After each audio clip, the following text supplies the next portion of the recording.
Greetings and welcome to Under Siege, Teaching Bans, Academic Freedom, and the Future of Higher Education. My name is Edmund Graham, and I serve as the Associate Director for the National Center for Institutional Diversity at the University of Michigan. We will begin today's webinar with the land acknowledgement. The University of Michigan is located on the traditional territory of the Anishinaabe people. In 1817, the Three Fires Confederacy made the largest single land transfer to the University of Michigan. This was offered ceremonially through the Treaty of the Foot of the Rapids. Through these words of acknowledgement, their contemporary and ancestral ties to the land and their contributions to the university are renewed and reaffirmed. Also, as an FYI, participants will be able to pose questions in the Q&A section throughout this discussion. Now that we have offered a land acknowledgement, it is now my honor to introduce the NCID Director, Elizabeth Cole, who will offer some framing for our discussion this afternoon. As noted, Liz is the Director of the National Center for Institutional Diversity and University Diversity and Social Transformation Professor of Women's and Gender Study, Psychology, and Afro-American and African Studies here at the University of Michigan. She also co-chairs the Inclusive History Project with Professor Errol Lewis of the Center for Social Solutions. Welcome, Liz.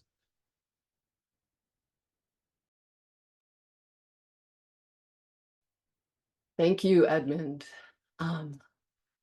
Yes. So welcome to everyone, and thank you for joining us here today.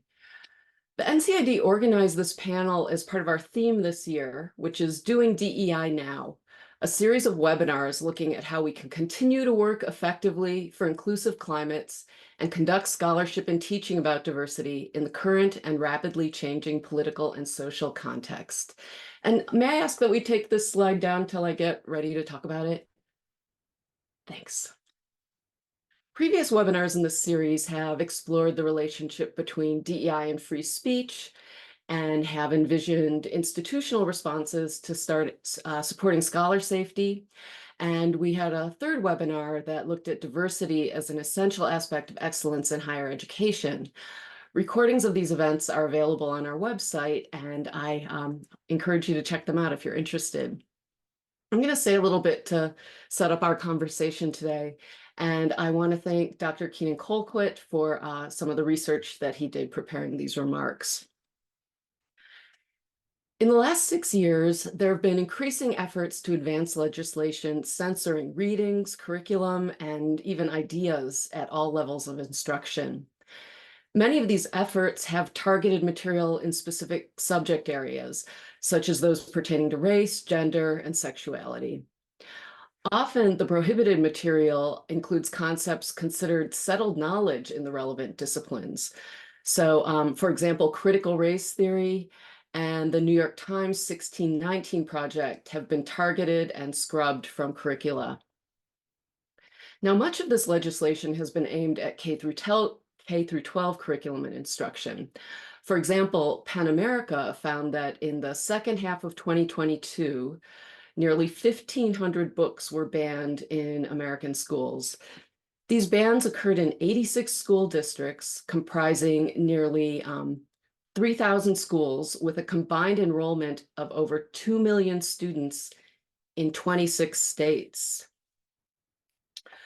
But because these laws affect decisions that are made by textbook publishers, they don't just affect students in the states where they're passed.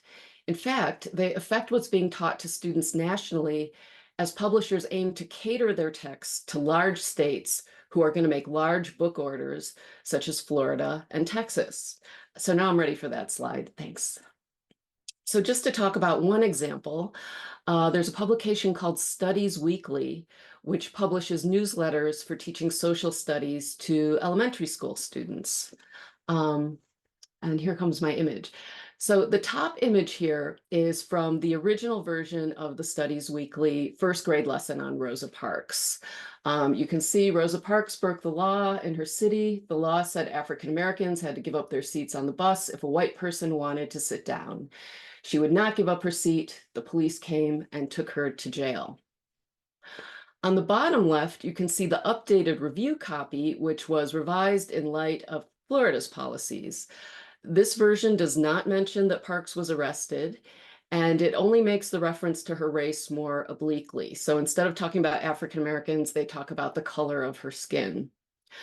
But in the version that ended up on the Studies Weekly website, as you can see in the image on the lower right, that version didn't mention race or segregation. Now, since the time, that image has been taken down, but clearly, once the story of Rosa Parks is scrubbed of information about race, about her arrest, it almost doesn't make any sense without that context. Efforts to prescribe curriculum extend to higher education as well, where in theory, faculty enjoy academic freedom. And when we get to the panel, we'll talk about what academic freedom is and is not. But we saw the controversy in Florida to remove specific authors from the curriculum for AP African American Studies.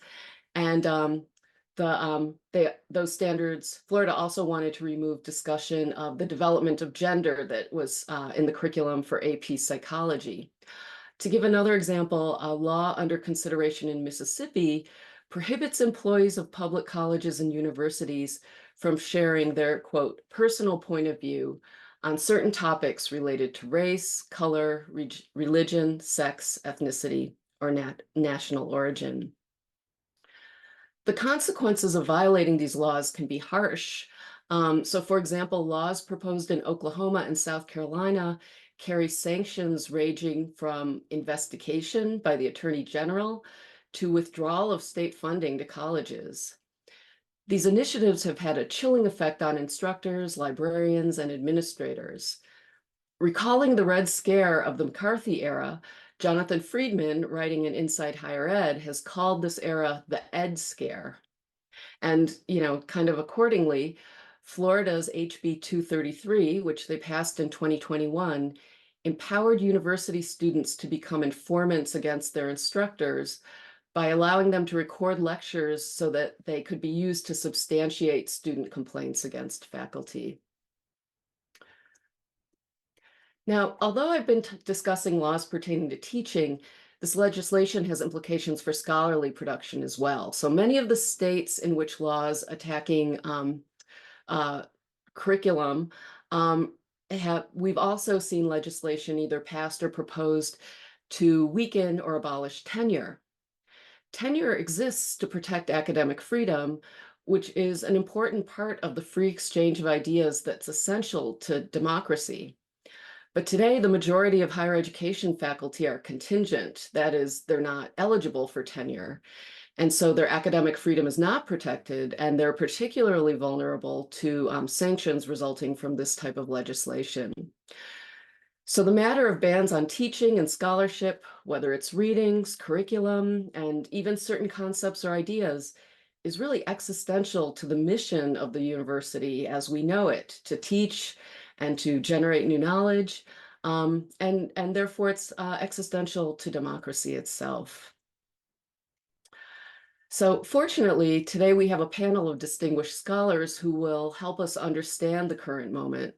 And each of them is a distinguished scholar on the faculty of a major research university. But I would like to start by introducing our moderator for today, and she will introduce the panelists to you. Today we're fortunate to have Dr. Lorena Chambers, who's a postdoctoral research fellow for U of M's Inclusive History Project, and she's also affiliated with the Department of History here at the University of Michigan. So thanks, Lorena. Thank you, Liz. Thank you to NCID for this opportunity. I'm thrilled to be here. And my role is to simply move things along. And I would like to do that by introducing our amazing and very well-distinguished panelists. Our first person is Dr. Timothy Kane. He is a professor of higher education at the University of Georgia. Timothy, thank you so much for being here with us today. Our second panelist is Dr. Chadrick James Galloway, and he is an assistant professor at Texas A&M University. Chadrick, thank you for being with us. And last but certainly not least is Dr. Paula Lance. She is here with us at the University of Michigan. She is a James Hudak Professor of Health Policy, University Professor of Diversity and Social Transformation, Professor of Public Policy, Director of the Undergraduate Degree Program and the Gerald R. Ford School of Public Policy, Professor of Health Management and Policy, School of Public Health. That's a lot. I'm sorry if grammatically there were a couple commas missing in there, but I'd like to welcome you all to our panel today. I'd also like to remind the audience to post questions in our Q&A section, and our team will be actually monitoring those questions as well. So I'd like to ask Tim our first question. You and I are historians. We do not understand current events without having some historical facts and some context. So Tim, my question to you is, how is it that we can potentially understand what's occurring through this historical lens? Meaning, how has government, local, state, or federal policies and intervention in higher education instruction in the past shaped what we see today? And what, if anything, is similar and or different to what we're experiencing in this current climate? Tim, you're still on mute. Sorry about that. It's the first time No. ever on Zoom. So I am going to share my screen now to get us going. So it's nice to be here to talk about these important, if trying, issues. I've long been a fan of the work of the National Center, and I look forward to learning from my fellow panelists and from the conversation that ensues. In response to the opening prompt, I want to do three things. First, I want to define academic freedom and how it came about. I then want to offer some thoughts on the history of legislative interference in higher education. And I want to conclude by briefly noting that diversity has always been implicated in the battles for academic freedom. So to start, modern notions of academic freedom have their roots in 19th century German, we might call them Humboldtian universities, which included the systemic and untrammeled pursuit of research, the freedom of teaching, and the freedom of students to learn. In the late 19th century, a small group of US institutions began transforming into universities, which both necessitated and was fostered by a transforming role of the faculty. No longer was their work to teach accepted truths to young students, but it included the search for understanding and the creation of knowledge. But this quickly caused conflict between faculty and other stakeholders, leading to numerous high-profile cases around the turn of the century. People like Henry Carter Adams, an economist who lost his job at Cornell University for supporting organized labor in an 1886 speech. Through these cases and occasional faculty defense of their fellow professors, a tenuous if contested idea of professorial academic freedom emerged. It included the ideas of freedom of research and the freedom of teaching from Germany, but added to that a freedom of expression outside of the university that had never been part of the German ideal. In 1915, the brand new American Association of University Professors released its foundational Declaration of Principles of Academic Freedom and Academic Tenure, which articulated this tripartite notion of academic freedom. Importantly, it argued that it was justified not as a privilege of the faculty, but as a necessity for the university to do the work that it's asked to do. And it's based on the expertise of the faculty, with the understanding that they, as experts, have the authority to decide what is appropriate to study and what's appropriate to teach. The 1940 statement, co-authored by the AAUP and what is now the American Association of Colleges and Universities, took this claim for academic freedom and helped establish it as a set of agreed upon professional understandings. It had no rule of law behind it, but hundreds of organizations endorsed it, giving it the imprimatur of the higher education industry and substantial moral power. Again, it included the freedom to teach, a freedom to research and publish, and a freedom to enjoy the full rights of citizenship. Importantly, academic freedom has never meant anything goes, though. The 1940 statement is clear that rights come with responsibilities and that not all of the faculty behavior is acceptable. It includes, for example, that faculty should not introduce controversial material into their courses which has no relation to the topic under consideration. It's also the case that there can actually be greater limitation on speech in areas of faculty expertise than there are in areas where a faculty member is not an expert. A few other big picture ideas. I've emphasized the historic tripartite understanding of academic freedom, but Matthew Finken and Robert C. Post have convincingly identified intramural speech as a fourth element. That is, faculty are free to speak about the operations of their institutions. Second, not all academic freedom rights are individual rights. Some are for the corporate faculty. Third, when there are concerns about a faculty member's fitness to teach, the principles of academic freedom would have the other faculty play the key role in making determinations. Fourth, academic freedom as it's understood in the US applies to those in teaching and research roles, not to administrators or, for example, to external speakers. And finally, academic freedom might share some features with First Amendment notions of free speech, but it's a separate concept and a professional rather than legal norm.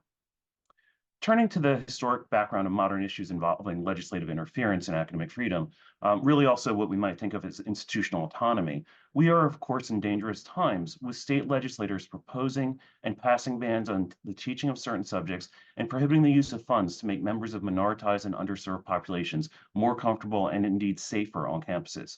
Yet while no two historic periods are identical, legislative overreach is not new. It's part of why all regional accreditors mandate institutional autonomy. So a few minutes ago, I mentioned the 1915 Declaration. In it, the authors identified the challenges posed to private universities by boards and donors. Then they pivoted to the problems affecting state universities, noting, for example, where their university is dependent on funds for legislative favor, it has sometimes happened that the conduct of the institution has been affected by political consideration. It continues with what's one of my favorite quotes in the area. Quote, public opinion is at once the chief safeguard of a democracy and the chief menace to the real liberty of the individual. In a political autocracy, there is no effective public opinion, and all are subject to the tyranny of the ruler. In a democracy, there is political freedom, but there is likely to be a tyranny of public opinion. An inviolable refuge from such tyranny should be found in the university. There was no refuge in World War I and during the first Red Scare, but I want to start with the deep battles over legislative control of the curriculum in the years after. In the 1920s, more than 20 different states considered legislation that would ban the teaching of evolution in public schools. Most included public colleges and universities in those proposals. 3 states passed bans either through legislation or referendum: Tennessee, Arkansas, and Mississippi. Oklahoma banned state money from being spent on textbooks that mentioned evolution, and some states used other means to forestall it. These were serious threats to the freedoms of teachers and faculty and were resisted by groups such as the American Civil Liberties Union, the American Association for the Advancement of Science, and the AUP. In several cases, Kentucky and North Carolina are the most prominent examples. It was college presidents who were willing to take strong political stands that led the battle against and defeat of such legislation. In the 1930s, the legislative attempts to control teachers and faculty members continued, though with a focus on communism and treason, rather than extending anti-evolution legislation. The added features in the 1930s were mandates that faculty and teachers take loyalty oaths, followed by both national and state level investigations into communism and subversion. Most of those were, according to Ellen Schrecker, relatively innocuous, but some mandated that instructors attest that they were not teaching communism, not advocating communism, just that they were not even teaching the ideas of it. While the investigations were not widespread, they could be effective, including the Rapp-Coderre Committee's efforts in New York from 1940 to 1942, which led to the dismissal or forced resignation of more than 40 faculty members from public colleges in New York City. These were, of course, precursors to the more famous state and federal McCarthyist interventions into higher education in the late 1940s and early 1950s. By the late 1950s, 32 states, plus Washington, D.C., required that teachers take loyalty oaths. Almost all included at least some college faculty in the requirement. Due to state and federal investigations, as well as institutional efforts, hundreds of faculty members lost their positions for being members of the Communist Party, for having been members of the Communist Party, or for taking the Fifth Amendment and refusing to answer questions that they should not have been asked. In Florida, the Johns Committee was founded as a response to the Brown v. Board ruling and designed to investigate the NAACP and the civil rights movement as part of a resistance campaign. Unable to document links between the NAACP and Communist Party, it pivoted to investigate the sexual lives of college faculty, students, and K-12 teachers, including lengthy investigations at the University of Florida and South Florida that resulted in numerous dismissals and forced resignations. These investigations are different than the banning of teaching of certain topics, but they're related in that they're part of a politically motivated creation of hysteria aimed at retaining power. In the interest of time, I want to point out that in addition to these large-scale and at times coordinated attacks, we can point to numerous smaller and narrower cases. But stepping back from the larger history of state interference, the final point I want to make is that diversity and equity have always been tied up in the battles over academic freedom, as scholars including Joy Williamson-Lott and Eddie Cole have demonstrated. Indeed, the earliest public controversies in the US involved progressive economic thought, but at the turn of the century, race came to the fore. In 1902, Andrew Sled lost his job at Emory for arguing that Blacks should be treated better in the South. The next year's John Spencer Bassett almost lost his position at Trinity College for writing that Booker T. Washington was the second greatest Southerner born in the previous century after Robert E. Lee. In the 1930s, Herbert Miller was fired from Ohio State for supporting Indian nationalism and hosting events where Black students and white students mixed. And as Williamson Lott wrote, efforts to maintain white supremacy fundamentally impeded the academic freedom of both Black and white scholars in the South during the Civil Rights era. There are, again, of course, many, many other examples, and that's without even discussing the restrictions that prevented members of sexually and racially minoritized populations from even holding faculty positions and thus being covered by academic freedom. So we're in a challenging time, there's no doubt, and the extent of the attacks is daunting, but unfortunately, we've been in somewhat similar spaces before. And unfortunately, those inside of higher education have not always resisted these legislative attacks on academic freedom and institutional autonomy. At times, they have embraced them. Thank you. Thank you so much, Tim.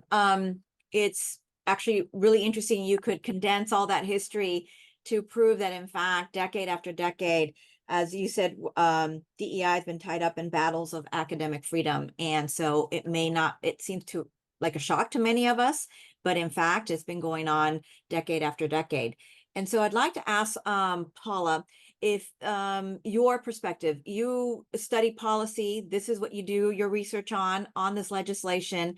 And so can you give us and all the many hundreds of people who are participating on this webinar now, the current legislative landscape that might be related to anti-DEI efforts and those teaching bans? Specifically, we'd like to know what you think might be contributing to these current anti-DEI efforts occurring obviously now. Is it political? Is it social? Is it cultural? Is it all of it? Is it economic? And frankly, what does it mean for academic freedom and beyond? Great, thank you. Thank you so much. I'm really grateful for the opportunity to both participate in and learn from the discussion that we're having today. Professor Cole gave a great introduction to some of the things that are going on in state legislatures right now. And I'd like to share really quickly some additional details that some terrific students and I have been doing in terms of a policy landscape on these issues, including E. Carter, who's an MPP student at the University of Michigan School of Public Policy. I think there's so much going on, and bills fail and then they come back looking a little different. And there's lots of ways we could categorize them, but I think there's really kind of like four main buckets of things that we should be watching carefully and even worrying about in higher ed. And first of all, things that are going on in K through 12 are really affecting students' preparation for college and what they're going to be coming to college with in terms of historical knowledge, conceptual knowledge, ability to talk about certain things is going to matter for us. So things like book bans and prohibiting discussions of critical race theory and other divisive concepts, and lots of different kinds of AP course policy changes I think are important to keep on the radar. Also, there's a really high correlation between state bills related to LGBTQ plus policies and policies in higher ed related to DE&I and a divisive concept. So it's important to keep track of what's going on there as well. Sometimes they're all in the same bill, but really quickly, there's been 6 states that have already passed bans on training and teaching related to LGBTQ plus issues. And this includes, and then there's lots more bills that have been introduced, and includes trainings and teachings that include things like you're prohibited from saying there's more than 2 sexes or genders. You can't question the notion of biological sex. Other things like prohibiting having gender neutral bathrooms in public facilities, public administrations, lots of policies around sports participation. And also 23 states so far have banned gender affirming care to minors, which impacts higher ed because it impacts all kinds of different training and preparation, both in medicine and nursing, but also in social work, psychology, et cetera. In terms of when we think about DEI infrastructure and activities within higher ed, there 30 states have had at least one bill introduced in this legislative session alone. Again, lots going on there. It's all a policy moving target for sure. So far, 6 states have banned public universities, that includes community colleges, from having DEI offices and programs or spending any money in their budgets related to DEI activities. There are some other bills that have been introduced that, short of banning DE&I offices and programming and spending money, are initially requiring detailed tracking and reporting of DE&I activities and costs to the state legislature, with the assumption that that would probably end up in a ban once the legislature gets more information. We're also seeing lots of things in these bills that are part of model state legislation that was developed by the Manhattan Institute in early 2023. And this includes things like prohibiting mandatory diversity training for faculty and staff, prohibiting diversity statements and hiring processes, and lots of other sorts of things. And then there's also this bucket of activity going on in states that relates to prohibitions on compelling student, staff, and or faculty to accept and agree with different sets of divisive concepts. Now, 8 states have passed legislation that prohibits teaching or training that, again, compels students, faculty, or staff to accept or agree with a set of divisive concepts. In these laws, there's the smallest amount of divisive concepts is 3. In some states, there's 16 of them. I'll talk a bit more about what they are in just a minute. Florida was the first state to do this, both K through 12 and in higher ed. I think it's important to just talk a moment about what's going on in Florida. Currently, the law that was passed that relates to higher education is enjoined because of court challenges. So it's not in effect right now, officially in effect. But meanwhile, the Florida legislature recently passed another bill that prohibits the general education core curriculum for undergrads in the Florida State University system to include any course that teaches, I quote, teaches identity politics, or is based on theories of systemic racism, sexism, oppression, or privilege. And this so far has removed one course from, again, the core curriculum of general education, and that's principles of sociology. And some people are referring to this as the sociology ban that's going on in Florida. One important thing to note is that in these bills, critical race theory is often invoked in the press about the bill, in the discourse about it, but it's not named explicitly in any of the bills. All right, so what's in the bills? I think some of the divisive concepts, really, if you put them all together across the states, there's probably a list of like 22 or so divisive concepts. Some of them I would say are sort of red herrings. They're divisive concepts are things that I don't think anyone is teaching or anyone is promoting in higher ed. Like, one race or sex is inherently superior or inferior to another race or sex. So there's some things that you might see in the list of divisive concepts that you don't necessarily worry about. However, there are some other divisive concepts that I think are important for understanding social inequality and other problems. Excuse me. So things like a divisive concept prohibited, again, from having people say they agree with it or they accept it, is that a person's moral character or status as privileged or oppressed is determined by his or her race, color, national origin, or sex.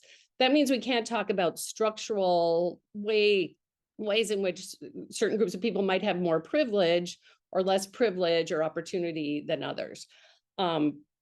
I don't have time to go into all these, but there's, I have quite a long list. I've listed 3 here of some of the divisive concepts that I actually do worry about that are in some of these states' lists of prohibited concepts.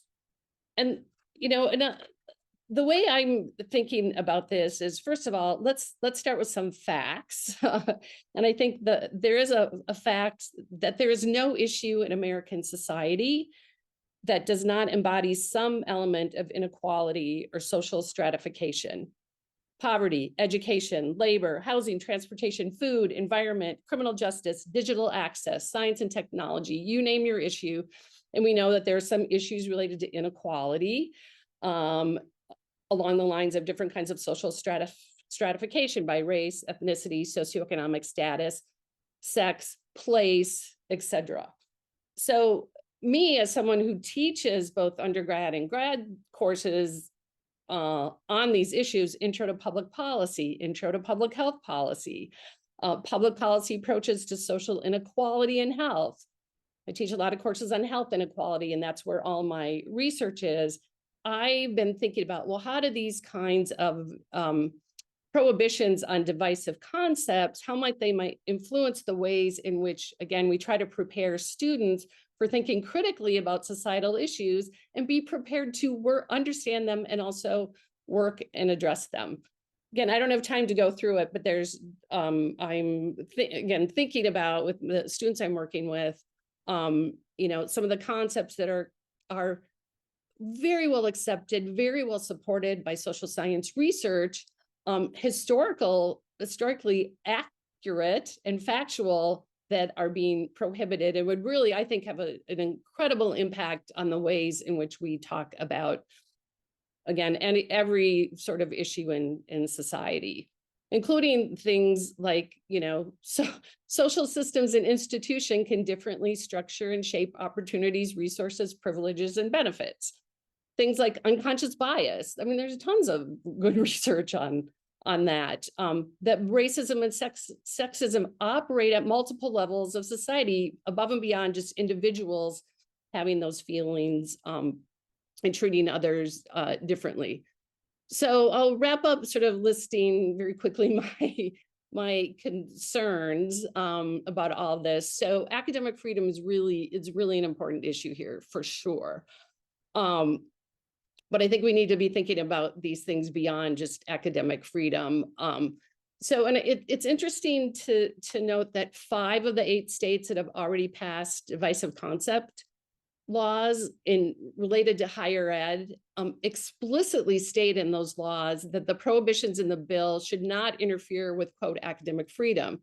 So the laws are basically saying, look, professors, those woke liberal professors can do research on whatever they want. But we just want to make sure that they're not insisting that the students they teach agree with that, and we're not making staff go through trainings where they have to say that they agree with these things as well. It's important that to understand that the 8 places where this is passed already prohibit compelling people to believe or accept these divisive concepts.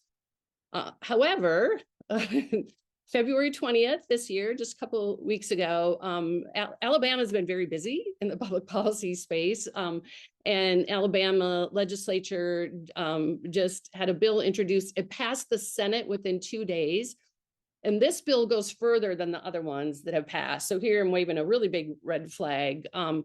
Alabama Senate Bill 129, not only it goes beyond saying you can't compel people to believe it. The language in that bill says that there can be no teaching or training that endorses, promotes, or affirms their 8 divisive concepts that they list. So this bill has gotten the tagline as, this is the Professor Gag bill, but it's upping the ante. And again, the one in Alabama looks different from others. As I said before, the divisive concepts, some not too worried about, but some are clearly, they're anti-science, they're ahistorical, well accepted with an evidence base across disciplines. And I think we should worry about that and frame the issue in this way. I'm worried. I don't know. I try to think of how can I say this in a more perhaps professional way, but I am worried. This is the dumbing down of the understanding of and the ability to address complex problems in society, including inequality, discrimination, levels of racism. And I worry about that. And I worry about that greatly in the higher ed space because we are preparing both undergrads and graduate students to be not only citizens, but also preparing them to go into professions where these things matter and they're important for their ability to do their work. I have a long list here, could be longer, but social sciences, public policy, public health, social work, law, et cetera, et cetera. So I'm worried about all these things. And then of course, really worried about the chilling effect that this is having on everyone, whether or not to the letter of the law, you think this would really prohibit different kinds of discussions, teaching, training. The chilling effect is real and big, and I'm sure we're going to talk about that in a little bit. So thank you. Okay, so Paul, I do have a follow-up question to that. I have many, but because we're short on time, I want to make sure I ask one. Could you list us the 8 states that have policies against academic freedom? They are, I should have probably had a map. It's Florida, Iowa, Oklahoma, Tennessee, North Dakota, South Dakota, Tennessee, New Hampshire. Okay, some might be surprising, others may not be so much, right? Right. And so this notion of divisive concepts and who came up with it is just so fascinating. But then one of the points I'd like to go from the very beginning is how this anti-academic freedom seems to be dipping beyond the university level and actually going all the way into grade schools, the banning of books, and even into AP courses, which is high school. Like it's actually dipping deep into educational systems. And so with that in mind, Chadrick, I have questions for you as well. And one of these divisive concepts that we can imagine that's all over, oops, oh yeah, okay, sorry, the screen changed. That might be all over the press is critical race theory. And you have the definition up here. And so I'd like to get a sense from you all, like, could you tell us a little bit about the focus of these attacks and how does critical race theory in and of itself help us understand, coincidentally, or others would say ironically, that these teaching bans are occurring and how might we be able to counteract them? Of course. Thank you for that question. And so in framing part of this conversation, it is relevant that I discuss critical race theory, its origins, and of course, try to provide a definition, of course, that is on the screen. And so almost 3 decades ago, Crenshaw and colleagues tell us that the purpose of critical race theory is to understand how a regime of white supremacy and its subordination of people of color have been created and maintained in America, and not to merely understand the vexed bond between law and policies, institutions, procedures, practices, but really between law, racial power, and also to change it. And so when we think about this idea or this concept of critical race theory, and again, getting into the foundations of it, legal students, predominantly scholars of color, conceptualized critical race theory in the early 1980s after progress from the civil rights movement slowed and for the most part were rolled back.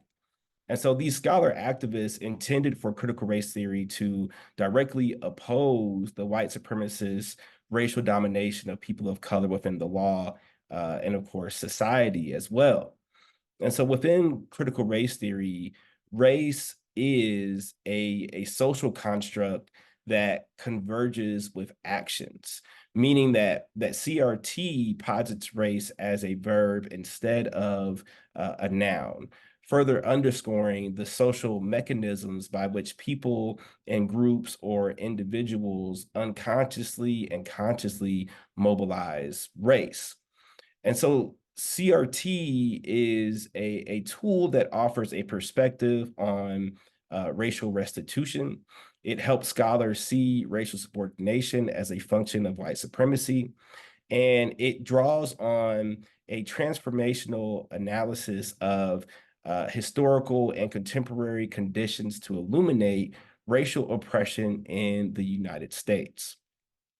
And so the excuse me, the anti-CRT discourse exposes neoconservatives who evade discussing race or racism and their refusal to acknowledge and repair the conditions caused by white supremacist acts. And while critical race theory has a robust understanding of white supremacy, I want to be clear in naming critical race theory's focus on ordinary, everyday racisms that fortify and uphold whiteness while harming people of color, not just individuals walking around in white cloaks and hoods. And so the distortions of critical race theory cast any and everything having to do with racial and cultural differences, teaching the history of racial and ethnic groups, and the dominating effects of white supremacist racism as anti-white, Anglo-Saxon, and in some cases, anti-Christian. And so conservative activist and journalist Chris Rufo described his strategy to villainize critical race theory and everything he and his supporters believe to be what he terms as cultural insanities on the social media site formerly known as Twitter, now X. And so he said, in quotes, "We have successfully frozen their brand, critical race theory, into the public conversation and are steadily driving up negative perceptions. We will eventually turn it toxic, and as we put all of the various cultural insanities under that brand category."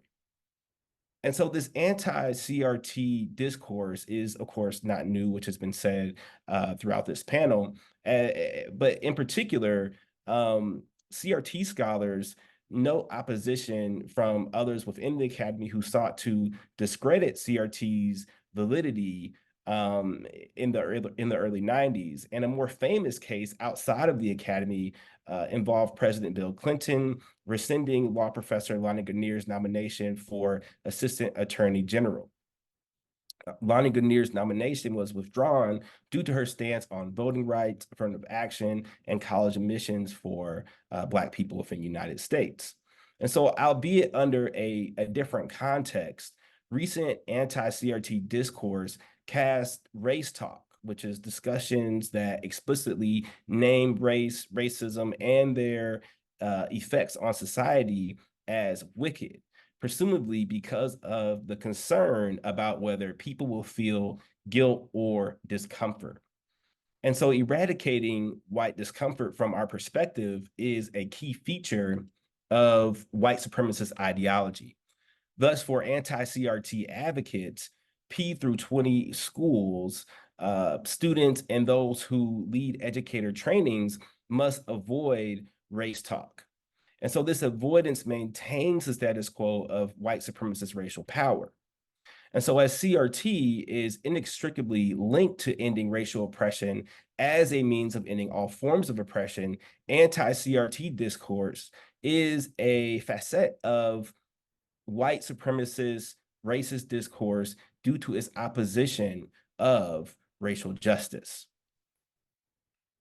And so getting back to the question that was posed by Dr. Chambers, the first thing to note is that the book bans within K-12 education and the removal of, in the case of Texas, where I'm located, DEI offices, LGBTQ centers, LGBTQ graduations, Black graduations, have nothing to do with critical race theory.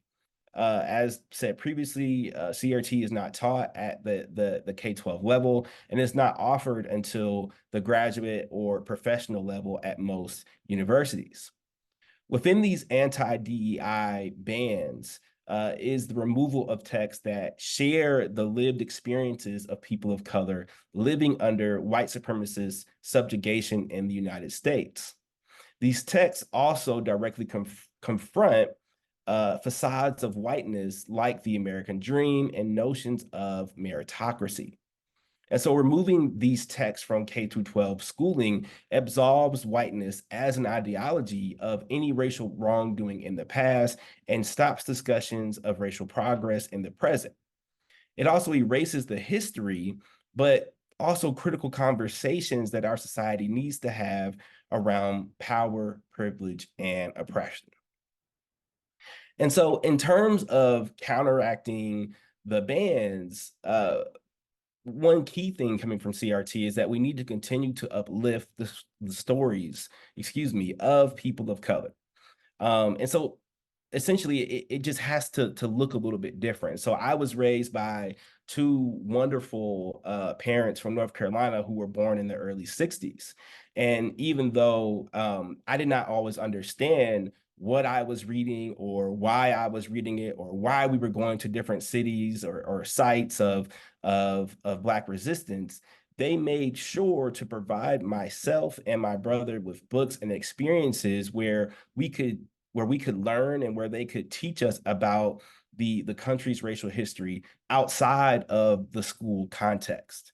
And so CRT tells us that racism is a permanent aspect or feature within the U.S. society.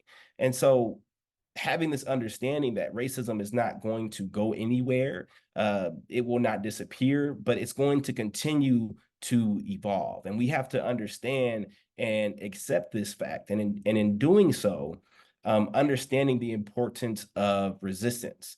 And so I'm not saying or advocating for anyone to like go get fired or get your kids like kicked out of the school or anything like that. Like that's not what I'm saying. But what I am saying is that we can draw on tools and techniques that push us outside of these systems and structures by relying on community.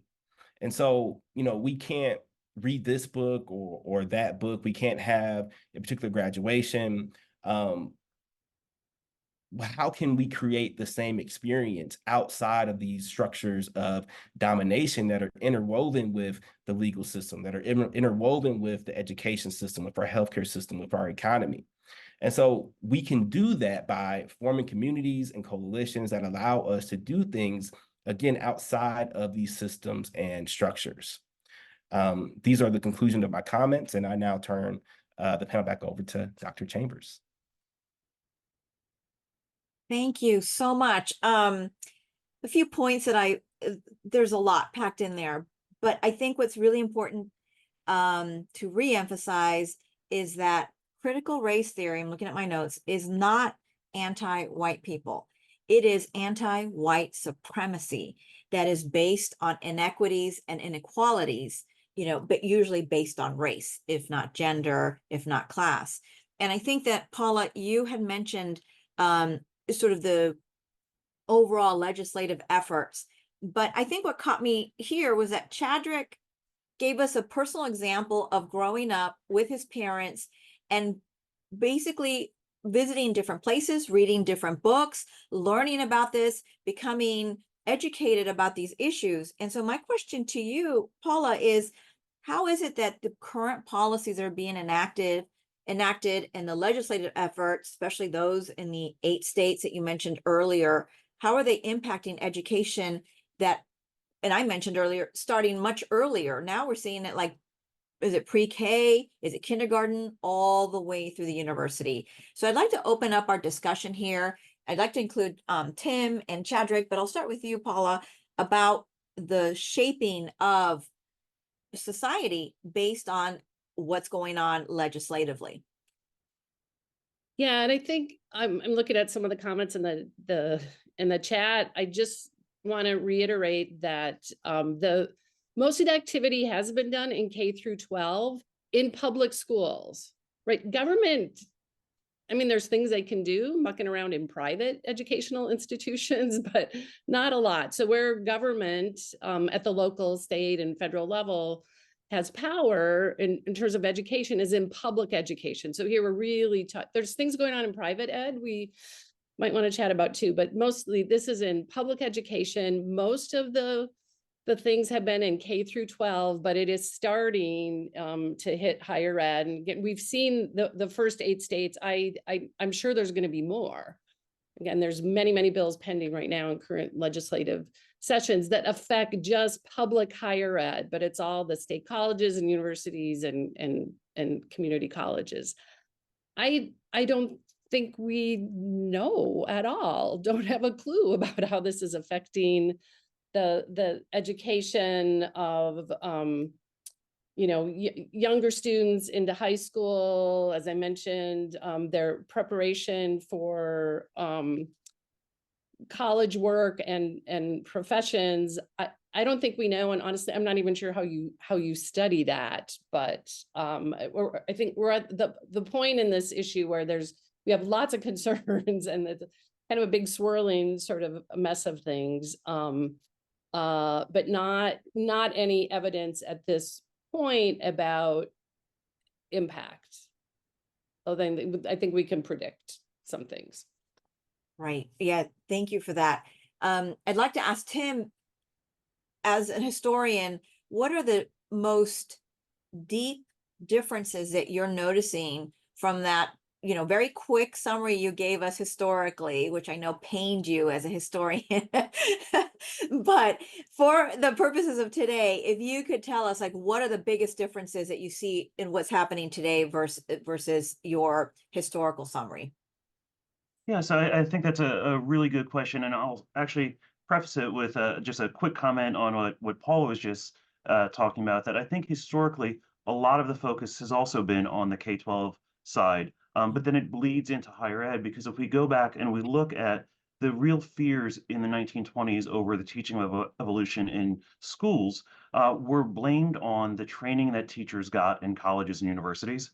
Right. And so if you're worried about K-12 education, you then need to extend the concern to where people are being trained and educated. But that the bulk of the challenges were K-12 at first.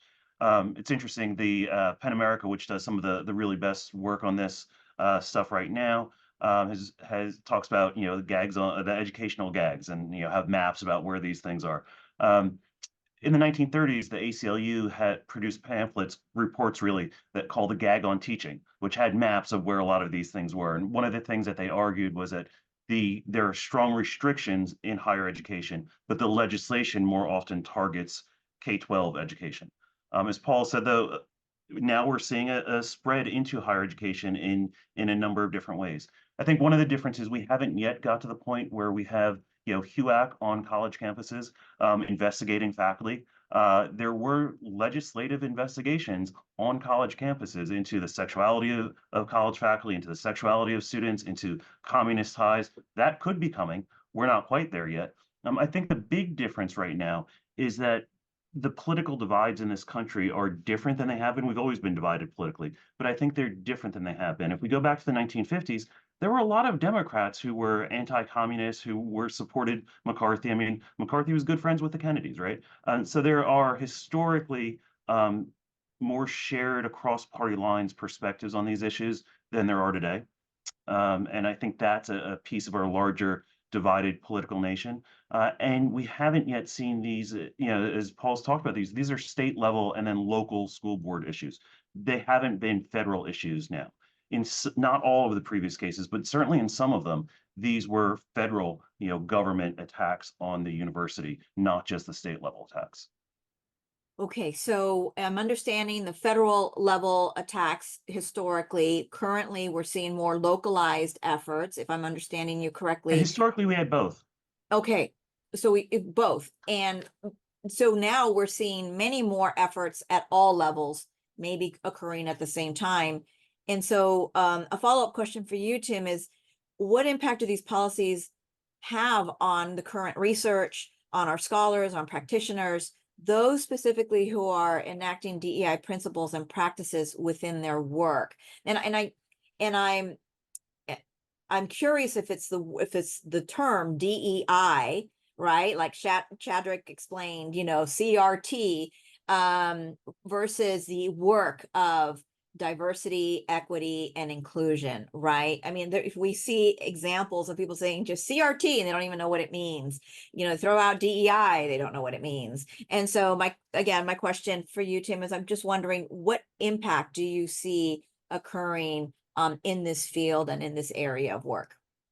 I think that what I've seen reported is a great deal of fear among scholars working in certain states, desires to leave institutions or states where some of these policies are being acted, both those who explicitly use CRT and related ideas, those who study diversity and equity issues, and others who don't want to be associated with institutions that are prohibited from pursuing some of these things. I think that scholars oftentimes are very careful and can navigate around some of the explicit bans, because for most of us, our work doesn't get a lot of attention in the press. It doesn't get a lot of attention in the media, and we can keep doing that good work in certain spaces.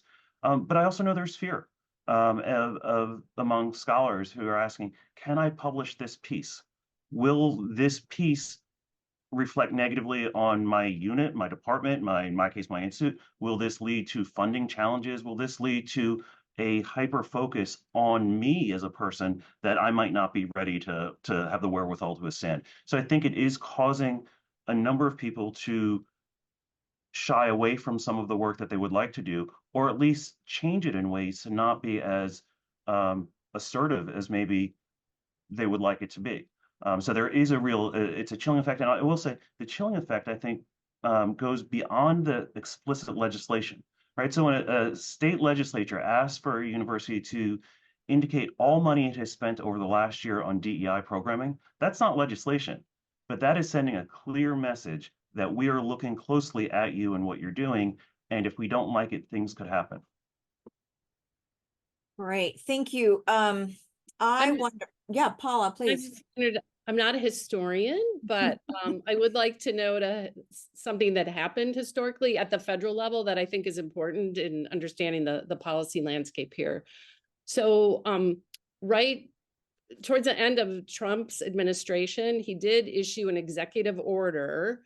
So the federal government doesn't have any power. It has some power clearly over local and state education, public education, but not like mucking around in curriculum and stuff. So, but what Trump did was issue an executive order that prohibited any kind of diversity training among federal employees, which make up a huge proportion of public sector jobs in the country, and then any government contractors, which is just another whole giant, group of people. So prohibited any diversity training, DE&I training, and there were some divisive concepts that were prohibited in this executive order, including can't have any implicit bias training, can't have other sorts of things.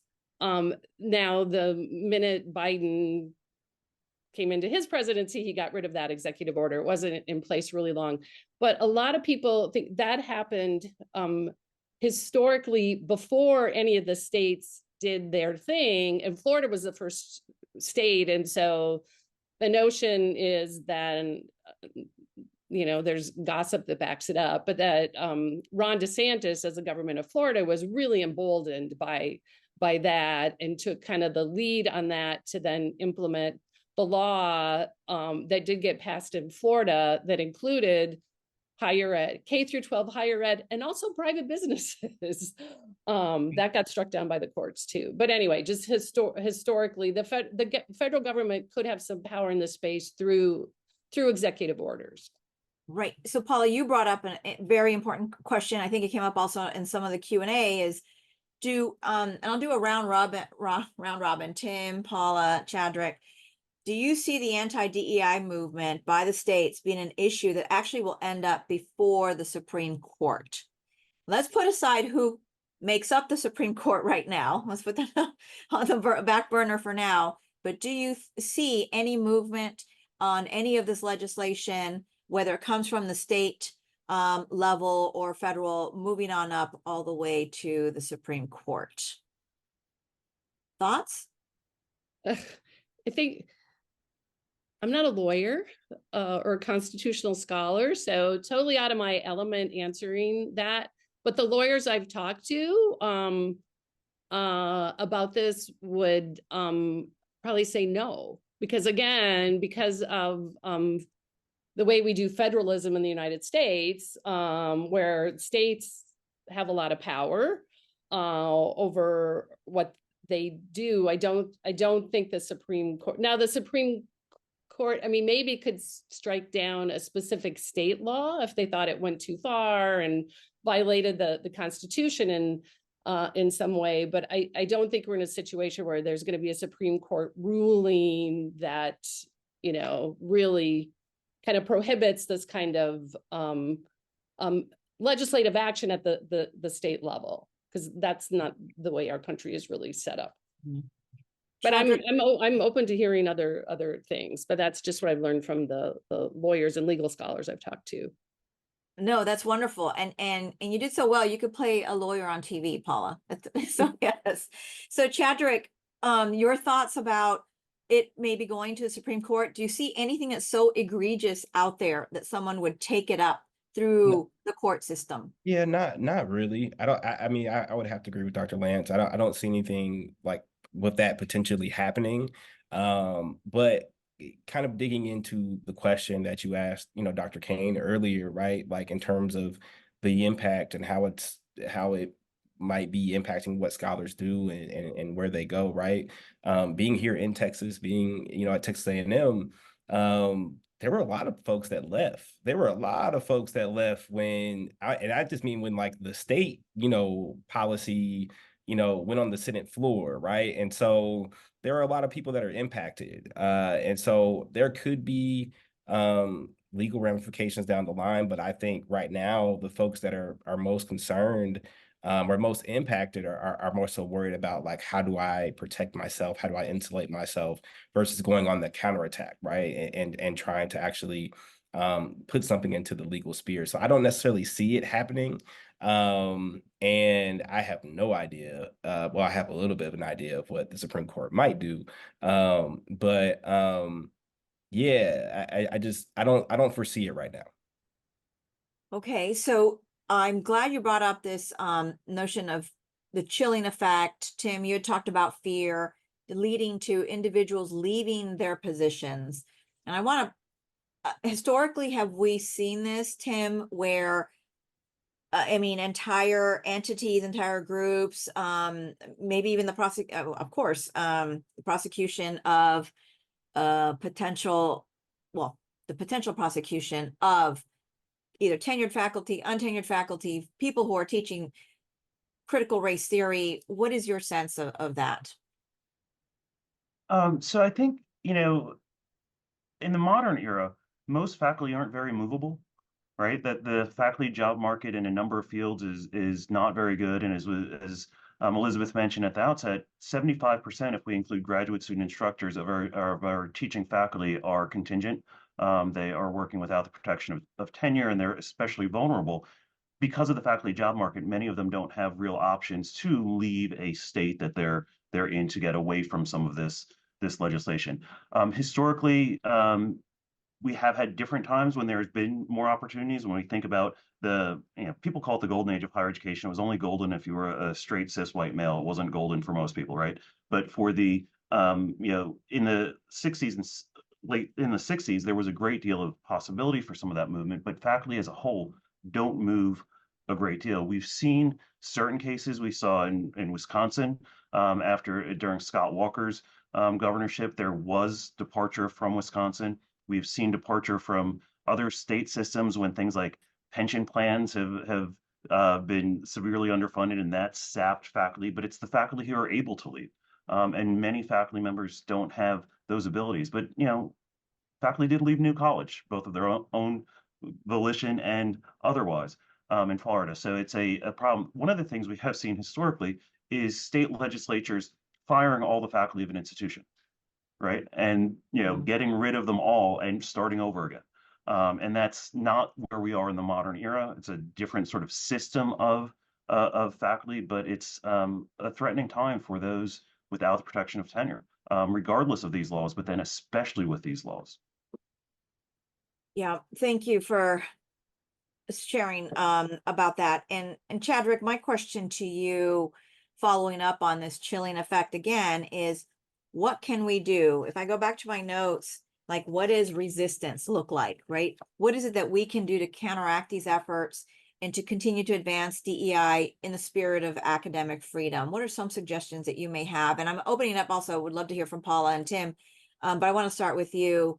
Especially because you are in Texas and you're experiencing this now with some of your colleagues. What are your thoughts? Yeah, that's a big question. That's a huge question, right? Part of it, and I've been asked this question a lot in many different ways over the past like 2 years. There's a book that came out a couple years ago by Jarvis Givens. It's called Fugitive Pedagogy. And it talks about how Carter G. Woodson and a number of other Black educators were very foundational and instrumental in trying to bring different material with them into spaces with their students, right? And bring different material outside of the school space with their students, right? And so for me, I think the way that I try to think about a question like this, and I kind of try to get at it in my response a little bit, is like, do we need these systems to do the work that we want to do, right? And so, and what I mean by that is there's right now we can no longer have a graduation for Black students in the state of Texas, right? Which is a very like huge sad thing, right? Because it's a big deal, right? That happens at a lot of PWIs, and of course you can't do. There's no LGBTQ resource center here. All the DEI offices are shut down, and so when all this news is kind of coming across, in my mind, it's like, okay, well, it's the institution is not holding the graduation. It's not, putting on all of the, I don't know, the decorations and all of the this and the that, right? It's just the space. Like the institution is just the space. And so if I take that case and I say, well, if the institution is just a space and the institution is not allowing us to do this graduation or teach this material, or if I can't teach this material within this K-12 space, then the question is, where can I teach it, right? Where can I go, or how can I create an alternative space that's not using state resources, that's not using federal resources, that's literally saying, hey, we used to have these DEI resources, we used to have these LGBTQ resources, we used to have these resources for Black and brown students here on campus, for students who are trying and resisting white supremacy, who are dealing with race issues. We don't have those things anymore. What can we do outside of this regular 9 to 5 structured space? What can we do that's not on the university email, that's not on the Wi-Fi, the internet? Like, how can we literally take this space that we have already built, put it elsewhere, and continue to do the things that we believe are just and right? So I think that's a piece of it, right? And of course, we can still continue to try to like push back and resist and try to push and vote for people in these positions that will hopefully reinstate some of these things. But I don't know how realistic that is within the state of Texas because of how hard it is to vote here in the state of Texas, and how hard or how bad voting disenfranchisement is here. And I'm speaking of this for myself, who moved to Texas from the Midwest and had complications figuring out voting registration, right? So when you put all that into that context, I think for me, it's having a different reliance on the system, the space, and the place, and figuring out like where can we again pull our resources, bring our communities together to do this work. And hopefully we also have co-collaborators or co-conspirators in other states and other places that will support us in those ventures, that will be instrumental in trying to help us build, whether it's Zoom spaces or physical spaces, again, outside of the federal and state educational structure. Chadwick, thanks so much, because this notion of alternative spaces is so incredibly simple yet powerful and inspiring, right? Sometimes we have to find the simple simple concepts, but then implementing it, we do have to work to be able to accomplish that. And so I'd like to throw a couple of questions out to Tim and Paula, because we have really active audience members. Another question I have here is, and it's also rolling also with what Chadrick had mentioned about what we can do, is as students arrive at colleges and universities to learn about history, multicultural literature, DEI concepts, how can we support them when some of them are learning about this for the very first time? What support should we give these students? Paula? That is a great question. And as someone who teaches intro to public policy to undergrads, I have thought about that. I want to just take a minute and give a little story, and it goes to the chilling effects concerns we should have as well. So last fall, I taught intro to public policy to 150 undergrads, mostly sophomores, and intentionally what I did, I did some standard lectures on social inequality in society. Public policy tries to address it. Sometimes public policy is the cause of inequality, and use just lots of theories and concepts from social science in doing that. The standard way I teach that, and a lot of my colleagues do. And then what I did with the students, I went through the Florida law. Here's the 8 divisive concepts that are prohibited in Florida. Let's go through all of these. And then I asked the students, do you think, and I was very careful not to violate Florida law. I never in my I didn't say, you have to believe this. I'm like, this is what theory says. Here's what some people believe. Here's what some research suggests. You might have your own opinion. We had a little discussion about what are some pros and cons of meritocracy. So maybe I'm not self-aware enough, but I don't think I violated Florida law. I was super careful not to do that. But then I asked this group of students, how many of you think I broke the law in Florida by the way in which I'm talking to you about social inequality and the role of public policy in both creating some of it and addressing it? And this is a standard part of critical race theory also, right? And more than half the students were like, you broke the law. So the chilling effect is going to be huge for people in states where these laws have passed. So more to your question, what can be done? I've seen some of the guidance that's been put out at institutions of higher ed, public institutions of higher ed, from the Office of General Counsel, about what can you do? What can and can't you do? And it's their job, it's OGC job to be risk averse and mitigate risk, but it's really risk averse, right? And it's kind of, I think, buying into the chilling effect. And so I think we need bravery and more clarity for what can be done and what can't be done under the letter of the law in these states. And I think more can still be going on than is happening, but the chilling effect is real, right? And also I'm like, where is the American Association of University Presidents? Where is the American Association of Public Universities? Where, like, who else is in this fight and really helping to elevate these issues and concerns for higher ed?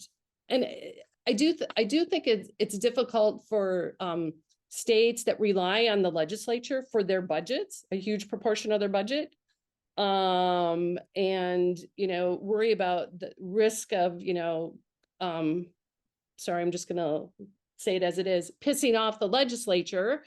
Their budgets are going to get cut, right? So I think we need other people to come in and help states, or maybe lead the fight in states for getting these types of laws, bills quashed and not moving forward, but where laws have already passed, getting them changed and revoked. No, can I just jump in? Please, please. I think that, I agree with that. And I think that there is more that as an industry we could be doing, and more that the groups around the industry could be doing. I think that as we do it, there is both a bravery that's needed and a boldness that's needed, but also a deep understanding of language and the context, and that state higher ed officers, governing board officials are often speak different languages than we speak in higher education around these issues. And being adept at navigating some of that when you're doing that, especially if you're in some of those vulnerable positions at institutions, will be an important part of it. I think that I wish that the creditors would play a stronger role. They're under threat right now, both in Florida and Texas. There's mandated accreditation shopping, which is then problematic at the federal level. But there have been, we can point to a handful of historic cases where the creditors have stepped in and said, your institutions don't have institutional autonomy. If you don't fix this, your institutions will all lose their accreditation, right? We can think about Mississippi in the 30s. We can think about Georgia in the 40s. And so creditors, again, they're under threat. They're under a great deal of pressure, and they're navigating things in a number of ways. But I think that stronger stances on accreditation by the regional accreditors as individually, but together, is an important way of pushing back against these attacks on higher education. Every regional accreditor says that you can't have this type of government interference. Every regional accreditor says that you have to have academic freedom. If they're not going to uphold those standards, then they're not worth that much. So Tim, you walked us. Yes, Sorry. please go ahead. No, Is it all jump right if in. I hop in real quick? I apologize for interrupting you. One of the things that I want to kind of dispel a little bit, even about this like chilling effect piece, is that like yes, we're going to see a chilling effect for students who are unable to learn these concepts within the K through 12 schooling space, especially as they get into a higher education space, right? Absolutely, 110% agree with that. However, my research, a number of other social scientists, higher education researchers have also noted how like that impact is already happening and is already there, right? There are already students in the higher education environment that have never talked about race, class, gender, sexual orientation, religion, et cetera, et cetera. And so I think I don't know, I think for us, it's like more of a conversation of, is it a chilling effect or is it just going to get worse, right? Because in the diversity classes that I've done, I went to undergraduate at Olympic University of Michigan, program intergroup relations, facilitated, done a bunch of research on diversity, social justice education courses in higher education. And that piece of, I'm just now getting to college or I'm about to leave college, I'm about to graduate and enter the workforce, and this is my first conversation I'm having about gender or race or racism or sexual orientation. That's a big deal that I think we're not having a conversation about as well. And so I think there's going to be two sides of it, right? One of it's going to get much, much worse than what it is already.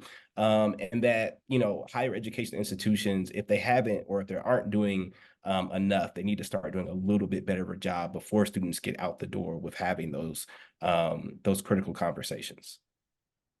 So I appreciate that, because now I'm going to pivot 180 degrees and ask the three of you, as we close out with our last question, knowing that these efforts will continue. We know that either they're expanding to within states or to other states, knowing that these efforts are going to continue, persist, and people are fighting for them. What can scholars, researchers, and practitioners do to counteract these efforts and continue to advance DEI in the spirit of academic freedom? That was one of the questions that came in. So tell us about hope. Let's end on a note of hopefulness and take a couple of seconds and tell us what it is that you're hopeful for and that you can see potentially on the horizon. Who would like to go first? Paula? Sure. I'll see. And I'm old enough to have seen lots of threats, lots of political winds changing. And I am hopeful. I'm concerned, yet hopeful. I guess my soundbite message I want to reinforce is that while I do think this is an important issue of academic freedom, it is more than that. I worry a little bit about framing it as only an issue of academic freedom, because the response from both the public and I think legislatures is going to be, oh, those, wacky professors that just want to spew whatever they want and indoctrinate our kids because of their academic freedom. No, so it's more than academic freedom. And I think, really trying to articulate the ways in which we think this is bad. It's not bad for universities, it's bad for people.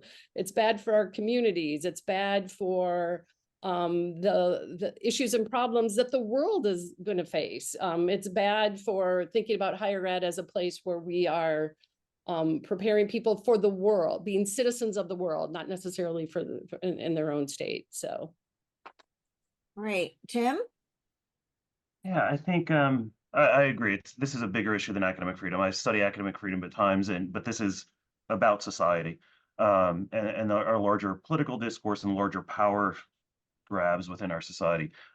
If I had to say what I'm hopeful for, one is I am hopeful that there are people doing work to try to push back. I'm hopeful that more will join. I'm hopeful that people in positions like mine and as faculty members who are tenured will use their voice by joining the organizations that they support that can push back against some of this legislation. I'm more hopeful though about people like Chadwick, who is using his voice and creating spaces in his classroom and outside of his classroom on his own time for students and really pursuing these issues, that there are real threats and real challenges, and there are also very well-meaning, talented people that are still trying to work with students to get them information that they need, to provide them support that they need. If there's no institutional office, I still have an office that somebody could come into. So I think that I'm hopeful for people like Chadwick pursuing both his scholarship and his approach to the people that he's working with. Chadwick, you get the last word. Hopefulness, how are you defining it for us here today? So for me, the hopefulness piece is always rooted in looking to the past, right? And of course, it's understanding there was a time in the country where people who look like me could not imagine freedom and could not imagine a Black president. And so for me, it's not losing sight of that, right? Like while all these laws and legislation, while it's tough, while it's challenging, we still found a way to thrive. We still found a way to survive. We still found a way to do the work under circumstances that were illegal, that were oppressive, that could have and did cost people, communities, their lives. And so while we're dealing with this again today, I think for me, it's just kind of having remembrance of that, but also looking at the breadcrumbs that people of the past have left us to understand strategies of survival, resistance, and of course, humanity. And so that's what I would say. Dr. James Galloway, Dr. Lance, and Dr. Kane, I thank you deeply for your expertise, your insight, and for sharing such important topics with us here today. I'm going to pass it over to Dr. Cole. Well, thank you. Thank you to the panelists. Thank you, Lorena, for moderating this wonderful discussion. As the NCID director, I actually get to have the last word. And so I want to leave you with some of my takeaways. And in doing that, I also want to kind of address some of the comments and questions that were in the chat that we weren't able to get to. And I want to tell you, we really appreciate having such an engaged audience. And thank you for spending an hour and a half with us today. Got a few points of what I saw, some themes that cut across various speakers. The first, this is a rapidly moving legislative landscape. It can be really overwhelming to take in. I think we all have information overload. Dr. Lance brought some order to it for us, but I would say she also revealed a potentially troubling trend when she highlighted that recent bill in Alabama that prohibits all use of divisive comments. Is this where it's going? And Dr. Galloway pointed out or observed that things are going to get worse. So we have to continue monitoring this landscape, even as we're kind of overloaded by it. The second thing that really stuck out to me was Tim's comments about how the political attacks on academic freedom, what can be taught, what can be espoused, they aren't new, and neither are the attacks on CRT, as Chadwick observed. Now, I want to acknowledge in the comments, someone named Juan Florencia gave us a really important reminder that as we think and talk about the importance of academic freedom to democracy, we also need to interrogate what does democracy mean for people who don't meet the qualities of what it means to be American. And that can be because of immigration status, documentation status. Arguably those stereotypes are linked to whiteness. And I think this comment's really relevant to this conversation because of Tim's observation that these attacks are longstanding, but they've always been about power and race. They've always targeted minoritized people. And at this moment, people in our country who don't have citizenship are among the very most marginalized. But this is happening even at the same time that these laws make it harder to talk about this analysis, right? So I want to acknowledge that because it's important as a fact. It's also important for where this topic takes us. And so that leads me to my third point. One of the banned concepts, CRT, is all about how we're going to understand how institutions like the law maintain white supremacy. And they do that in order to change it. And there was a question in the chat about critiques of CRT. So I want to note here that today we're not talking about CRT because we're making claims that they have all the answers. We're not even claiming that CRT has the best answers. And indeed, that's something for legal scholars who have expertise in this area to debate and evaluate, right? We heard about how expertise is the foundation of academic freedom. So we need to bring CRT into the conversation and have the experts debate it. But this conversation is about what are the implications, what are the downstream effects of not even being able to entertain certain ideas, either in our scholarship or with our students. And here I want to return to Paula's observation that these bans threaten to produce students who can't think critically about inequality or policy. And I feel like that leads us to something that ran through all of today and we never said explicitly. This is bigger than academic freedom, which we did say. And one of the reasons it's bigger is because the effect of these laws is to inculcate compliance with the status quo, right? If we can't recognize inequality, if we can't think about it critically, then we can't engage with it. And so that brings me to the fourth thing, which is the importance of resistance.